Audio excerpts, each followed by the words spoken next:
The iPhone could be the ultimate gaming handheld. It's definitely not today, but what it does have is immense potential.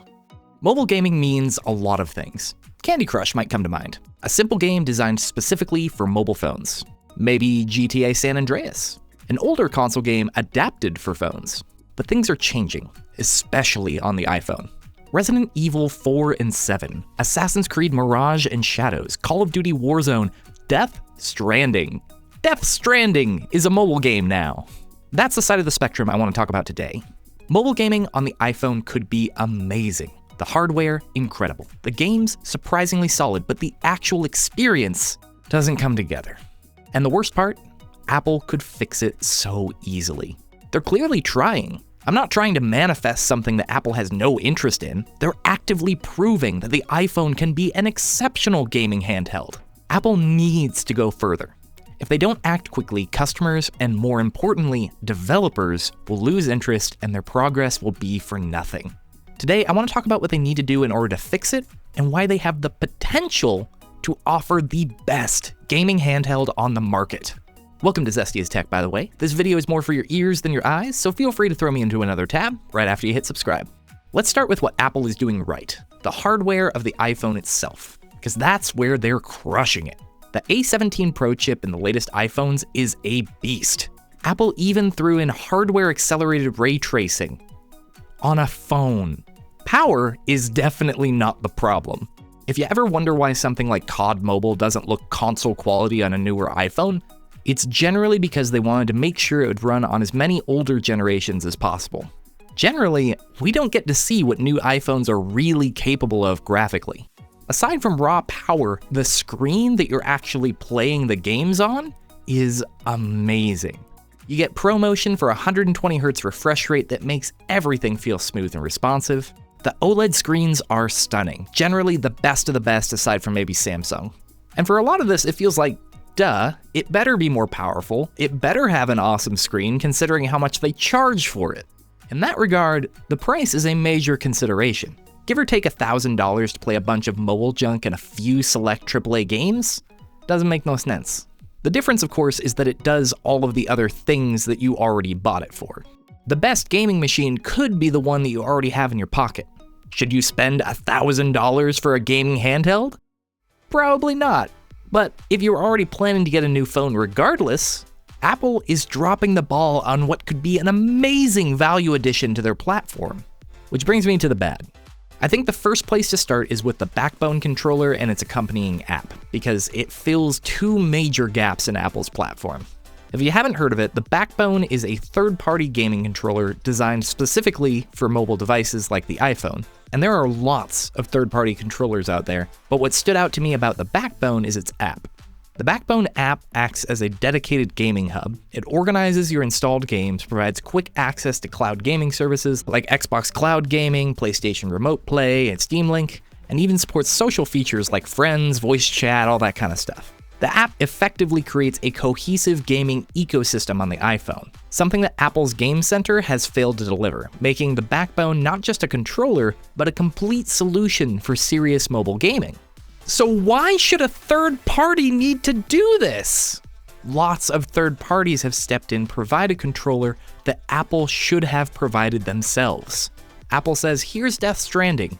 You can go figure out what you want to use to play it. That's so un-Apple. Perhaps more importantly, iOS is not pleasant to use with a controller. Once you get inside games that support it, it's fine. But the OS was clearly not intended for use with a controller. I don't need them to change all of iOS, just Game Center. Game Center should be everything that the Backbone app provides. As it is right now, it's pretty much useless. It's supposed to be the backbone of Apple's gaming ecosystem, but it does so little.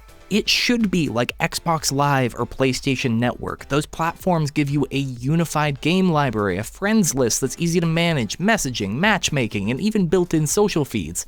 Game Center gives you achievements, and you can have friends in there, but it doesn't really connect with any apps. And that's not entirely Apple's fault. Most developers barely bother integrating it. Game Center exists technically, but it's invisible in most games. The thing that really gets me is that you need to be able to use a controller to navigate your whole game library on the iPhone. Imagine if it could organize all your games, sync progress between devices, and even suggest games based on what your friends are playing. It wouldn't just make gaming on iPhone better, it would make it cohesive. The second part that Apple's missing is a controller, their own first-party hardware. I talked earlier about the spectrum of mobile games and how there's Candy Crush on one side and then there's Death Stranding on the other. I keep using that as an example because Death Stranding is just a really weird choice to put on iPhone. One of the biggest lines in the sand that you can draw between these different types of games is whether they support a controller. I understand why Apple hasn't offered a controller up until now, because it's usually just tacked on to these other games. Pretty sure you could play Hill Climb Racer with it. But if Apple wants to get serious, it's time to get serious. They give you lots of options, and options are good. Lots of third-party things you can choose from. Even if you walk into an Apple store, you can see they have a PlayStation controller and a few other third parties. I don't want that to go away. But Apple needs to put their own Apple touch on it. Maybe that means making it incredibly uncomfortable and we'll all hate it. But at least it will be there. It will still communicate, hey, yes, the iPhone is definitely a gaming platform. They could really go the extra mile with it, build in haptic feedback or adaptive triggers to match what Sony is doing with the DualSense. Apple is all about their ecosystem, so do something cool with it. But no, we just let third parties handle it. A first-party controller wouldn't just improve the gaming experience, it would standardize it. Switching gears, let's talk about something Apple is actually doing right, at least on the Mac side, the game porting Toolkit. This is Apple's attempt to make it easier for developers to bring their games to macOS. It's basically a translation layer, kind of like Proton on Steam Deck, that allows developers to test their Windows games on Mac with minimal effort. This toolkit is a game changer for Mac gaming, but it also needs to be applied to the iPhone. If Apple could leverage the same technology to make it easier for developers to port their console and PC games to iPhone, it would change everything. Imagine if the game porting toolkit became the bridge that brought even more AAA games to mobile. What if it just became the standard that anything that comes out for the PC, PS5, and Xbox Series X also comes to iPhone? The power is there, so if Apple can make porting easier, that could actually happen. The iPhone has so much untapped potential as a gaming platform. The hardware is there, the games are there, but Apple's lack of attention to the ecosystem is holding it back. I'm so nervous because I'm excited about the support that it's getting right now from developers, but if it doesn't succeed right away, then developers are going to lose interest. It's not going to be worth it for them to bring their games over in the future. Apple needs to fight harder.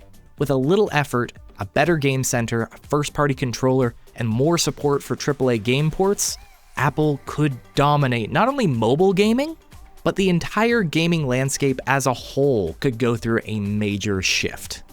What do you think? Would you buy an Apple-made controller? Would it be awful? Do you think Game Center could be the way to fix some of this? Let me know in the comments. If you enjoyed the video, hit the like button, subscribe. Thanks for listening. I'll see you in the next one.